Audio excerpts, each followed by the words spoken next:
قرآن کریم کے اندر اللہ نے ارشاد فرمایا لو کان فیہما آلہۃ الا اللہ لفسدتا،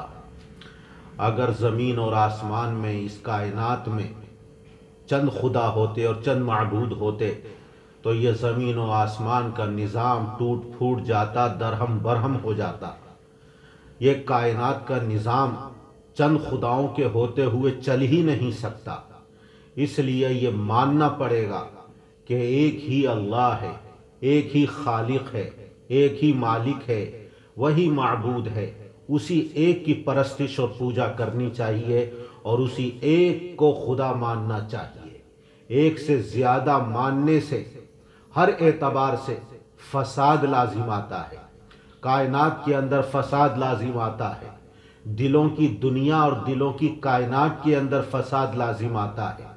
اور آپس میں انسانوں کے درمیان اختلاف، فساد، جھگڑے لازم آتے ہیں۔ اور ایک خدا کو ماننے میں، توحید اور وحدانیت کا اقرار کرنے میں ہر اعتبار سے امن و امان ہے۔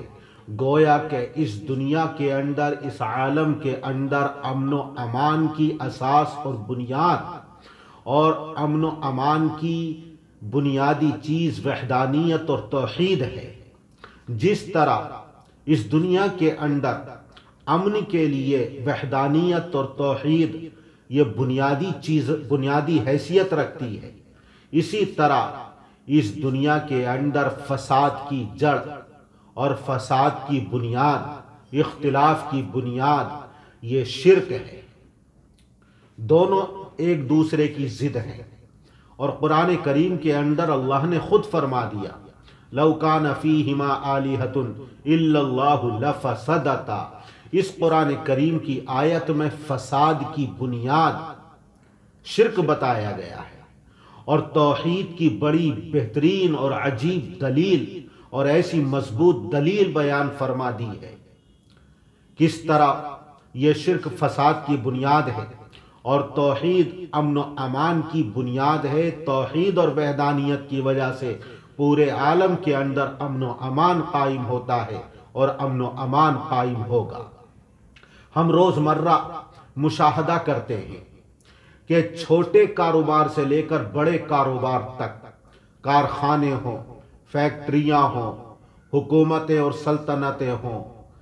اسی طرح زمین جائیداد ہو، کوٹھی اور بنگلے ہوں، اس میں چند برابر کی حیثیت کے شریک نہیں رہ سکتے۔ اگر رہیں گے تو اختلاف یقینی ہے۔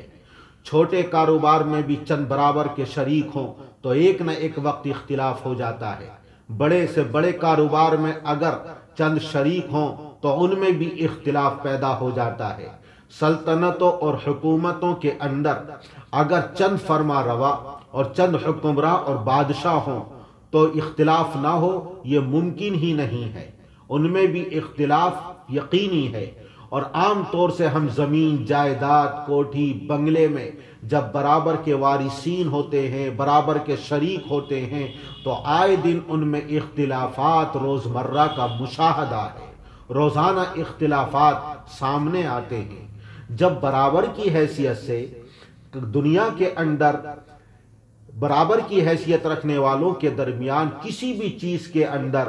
وہ اختلاف پیدا ہو جاتا ہے اور اختلاف کرتے ہیں، اتنے بڑے کارخانے کائنات میں اگر برابر کی حیثیت کے چند خدا مان لیے جائیں تو یقیناً اختلاف ہوگا، اور یہ اختلاف ہونا لازمی ہے۔ قرآن کریم کے اندر اللہ نے فرمایا لو کان فیہما آلہۃ الا اللہ لفسدتا، اس لیے کہ خدا وہ ہوتا ہے، اللہ اور حقیقی معبود وہ ہے کہ جو مختار کل ہو، جو اپنے دائرے، جو مختار کل ہو اور اس کا حکم بغیر روک ٹوک کے جاری ہو، کوئی اس سے باز پرس نہ کر سکے، کوئی اس سے سوال نہ کر سکے، کوئی اس کے حکم کے اندر دخل اندازی نہ کر سکے۔ وہ جو حکم دے تو پوری کائنات کے اوپر اس کا حکم بغیر روک ٹوک کے جاری ہو اور نافذ ہو، وہ اللہ اور وہ حقیقی معبود ہوتا ہے، اور وہ اللہ یقیناً حقیقی معبود ہے۔ اب اگر ہم چند خدا مان لیں تو پھر کیا ہوگا؟ ایک چاہے گا کہ یہ پیدا ہو، دوسرا چاہے گا یہ پیدا نہ ہو، ایک چاہے گا کہ موسم بہار آئے، دوسرا چاہے گا موسم خزاں آئے، ایک چاہے گا کہ رات آئے، دوسرا چاہے گا دن آئے، ایک چاہے گا کہ کاروبار میں اس کو نفع ہو، دوسرا چاہے گا کہ کاروبار میں اس کو نقصان ہو۔ یقیناً اگر ایک سے زیادہ خدا مانیں گے تو ایک کچھ چاہے گا اور دوسرے کا ارادہ کچھ ہوگا، اور دونوں کے ارادے، دونوں کے حکم برابر کی حیثیت سے نافذ ہو جائیں یہ ممکن نہیں۔ یقیناً اس کائنات کے اندر ٹوٹ پھوٹ اور فتنہ فساد برپا ہوگا۔ اب اگر کوئی یہ کہے کہ بھائی ایک غالب رہے گا اور دوسرے معبود مغلوب رہیں گے، تو ظاہر ہے جو غالب ہوگا وہی خدا ہوگا، مغلوب خدا ہو ہی نہیں سکتا ہے، اس لیے کہ اللہ کی صفت القاہر ہے، العزیز ہے، وہ سب پر غالب ہے، وہ سب کے اوپر حاوی ہے، اس پر کوئی غالب نہیں ہے۔ جو مغلوب ہو گیا اور جس کا حکم نہ چل سکا اس کائنات کے اندر، اس کو خدا اور معبود کیسے مانا جا سکتا ہے؟ یقیناً جس کا حکم نہ چلے اور جو مغلوب ہو جائے وہ خدا نہیں ہو سکتا۔ اب اگر کوئی کہے کہ ایک سے زیادہ چند خدا مان لیں اور ان میں باہم مشورہ ہو جائے اور مشورے سے اس دنیا کا اور اس کائنات کا وہ نظام چلائیں، تو ایسا ہو سکتا ہے؟ یہ بھی نہیں ہو سکتا، اس لیے کہ مشورے کی اس کو ضرورت پڑتی ہے جو عالم الغیب نہ ہو، جو علیم اور خبیر نہ ہو، جس کی انجام پر نظر نہ ہو، جس کی مستقبل پر نظر نہ ہو، وہ دوسروں سے مشورہ کرتا ہے تاکہ وہ نقصان نہ اٹھائے۔ وہ اللہ جس کے سامنے حال، ماضی، مستقبل تمام زمانے برابر ہیں،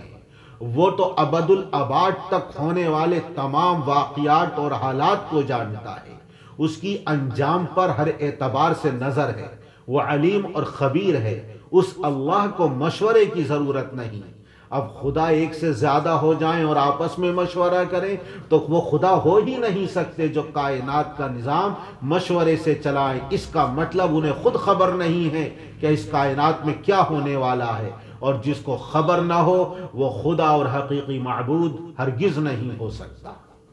اگر ایک سے زیادہ خدا مانیں گے تو خود دل کے اندر، اپنی دل کی دنیا میں وہ بے چینی محسوس کرے گا، دل کی دنیا میں فساد برپا ہوگا۔ وہ کس طرح ہوگا؟ کہ اس طرح ہوگا کہ ایک سے زیادہ خدا اس نے تسلیم کر لیے تو ایک کی پوجا کی، دوسرے کی پوجا کی، کبھی اس کے چوکھٹ پر سر جھکایا، کبھی اس کے سامنے ڈنڈوت کیا، کبھی اس کے سامنے سجدہ ہوا، اس کے اوپر نظر و نیاز چڑھائے، اس کے اوپر پرساد چڑھایا، اب کبھی اس کی چوکھٹ پر، کبھی اس کی چوکھٹ پر، کبھی اس کے اوپر نظر و نیاز چڑھاتا ہے۔ نتیجہ کیا ہوگا؟ ہر وقت اپنے دل کے اندر وہ بے چینی اور اضطراب محسوس کرے گا، ہر وقت پریشان رہے گا، سب کو خوش کرنے کی کوشش کرے گا، اور پھر یہ سوچے گا کہیں ایسا نہ ہو کہ یہ میرا معبود ناراض ہو جائے، میں نے اس کے سامنے تھوڑی دیر کے لیے سر کو جھکایا ہے، کہیں یہ معبود ہمارا ناراض نہ ہو جائے اس لیے کہ میں نے اس کے اوپر تھوڑا سا نظر و نیاز چڑھایا ہے، کہیں وہ معبود میرا ناراض نہ ہو جائے، بہت کم وقت کے لیے میں نے اس کے سامنے سر ٹیکا ہے۔ تو اس طرح اپنے دل کے اندر وہ بے چینی محسوس کرے گا، اضطراب محسوس کرے گا۔ تو ایک سے زیادہ خداؤں اور معبودوں کے ماننے میں خود انسان کے دل کی دنیا کے اندر فساد برپا ہو جاتا ہے، اور وہ فساد بے چینی اور اضطراب کی شکل میں ہوتا ہے۔ اس لیے جب ایک کو پوجے گا اور ایک کی عبادت کرے گا اور سب اسی کے نام پر نظر و نیاز کرے گا، اسی کو راضی کرنے کی کوشش کرے گا، دوسرے کی طرف خیال ہی نہیں جائے گا، تو اس کے دل کے اندر امن قائم ہوگا، اس کے دل کے اندر اطمینان پیدا ہوگا۔ ایک سے زیادہ معبودوں کو ماننے میں خود انسانوں کے درمیان اختلاف اور فساد برپا ہوگا، اس طرح کہ اس نے اپنا خدا تسلیم کر لیا، اس نے اپنا معبود مان لیا، تیسرے نے اپنا معبود الگ مان لیا، اب آپس میں ایک دوسرے کے اوپر برتری ظاہر کریں گے کہ میرا جو معبود ہے اور میرا خدا ہے وہ شبھ ہے، مبارک ہے، بابرکت ہے، وہ تیرا خدا جو ہے اشبھ ہے، منحوس ہے۔ وہ ایک دوسرے کو کہے گا میرا خدا بڑا ہے، وہ کہے گا میرا معبود بڑا ہے. اس نے ایک معبود مان لیا تو یہ پوجنے والا اس کے یہاں نہیں جا سکتا، وہ پوجنے والا اس کے یہاں نہیں جا سکتا. ایک دوسرے کے یہاں عبادت گاہوں میں ایک دوسرے کے خداؤں کو پوجنے کے لیے نہیں جا سکتے. نتیجہ یہ ہوتا ہے کہ یہ فتنہ اور فساد کی شکل اختیار کر لیتا ہے. اور آج ہم اس کا بھی اپنی آنکھوں سے مشاہدہ کرتے ہیں کہ بہت ساری قوموں کو دوسری بڑی ذات کے عبادت خانوں کے اندر جانے کی اجازت بھی نہیں ہوتی. یہ جو فتنہ اور یہ فساد برپا ہوا ہے انسانوں کے درمیان، یہ بھی اسی وجہ سے ہوا ہے کہ ایک سے زیادہ خداؤں کو تسلیم کر لیا. اس لیے دین اسلام نے حضرت آدم علیہ السلام سے لے کر حضور اکرم صلی اللہ علیہ وسلم تک جتنے انبیاء کرام آئے ہیں وہ یہی پیغام لے کر آئے، اور اسلام نے یہی سبق دیا ہے کہ ایک ہی کو پوجو، ایک ہی کی عبادت کرو، ایک ہی کی پرستش کرو. اسی سے پوری دنیا کے اندر امن و امان قائم رہے گا، دلوں کے اندر امن و امان قائم رہے گا، پوری انسانیت کے درمیان اتحاد، اتفاق، پیار اور محبت قائم رہے گی. وتعلو همتي دوما وتسبق خطوتي الأزمان، فوقتي لا أضيعه بما يفضي إلى الخسران، وكفي لا يفارقها أداء